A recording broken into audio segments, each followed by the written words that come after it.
I was born into a Muslim family. My parents were leaders in the mosque, and I met these two Christians at my grad school. We just realized, okay, we definitely are both very strong in our faiths, but we can't both be right. We can both be wrong. Like logically in my mind, it's like, okay, we can both be wrong about Jesus for sure, but we can't both be right. So we sort of resolved that we wanted to figure out what truth is. And secretly, I wanted to convert him massively. I totally wanted to convert him to Islam, because anytime I would debate anybody about, religion, I would always win. And so he gave me a Bible, I gave him a Quran, and we started to just sort of do our own research. And I would come with my bullet points and he would come with his. And truth be told, since I was an American Muslim being surrounded by non-Muslims, of course, I knew exactly what I believed, why, and had all the arguments. Even though I had felt that I had succeeded in showing him that Christianity was flawed and that Islam was true, I didn't have that satisfaction. I wanted some sort of proof for the first time in my life. And so I just continued to pray. And, I would fast and I would just cry out night and day to God, to Allah, the only God that I knew, to show people that he was the truth. I started to just really have a lot of torment. I just thought maybe I was going crazy for the first time. But it was like I couldn't think anymore.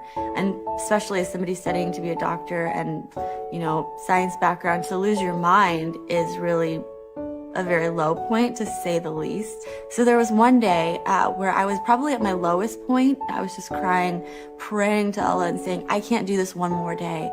And that same day, I got a text message from my friend. He had been praying for me all along, and his church actually had been praying too down south. And his pastor actually had brought, or had typed up bullet points from the book by Lee Strobel called The Case for Christ. And so because I was at such a low point at that point, I was like, I'll read anything. Why not? It gave so much significant proof for the historicity of the cross and resurrection. And I started to read the Bible again. I was reading it as though it actually could have happened. And I just remember thinking, oh my gosh, this is beautiful. And then I called somebody that I knew who was a Christian. She said, why don't you just ask Jesus to come into your heart? If you're wondering and curious, you have nothing to lose. And, little did she know, if a Muslim asks Jesus into their heart, it's hell for eternity. No coming back. You cannot come back from that. So I just looked up at the heavens and I said, Allah, I don't know who you are. Allah, I don't know what's real. Whoever you are, though, I want to give my life to you. If you're Jesus, you can come into my heart. The next morning I woke up and all the torment was gone. So I thought to myself, okay, logic brain, I'm gonna really give this exploration of the Gospels 3 or 4 years of my life, and I'm gonna really look into it to see if it's real. I'm gonna stay a Muslim, of course. I would never leave Islam, but I just want to give this a chance.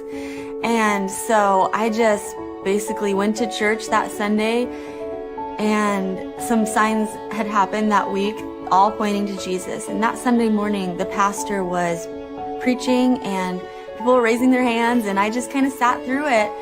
But my heart just wanted to worship. And when the altar call came, we all bowed our heads, and the pastor just said, I feel like there's someone in here that wants to give their life to Jesus, but they don't even know what that means, and they're really scared. And I just said, enough is enough. It's taking me more faith to not believe in Jesus than to believe in him. He's my first experience with love.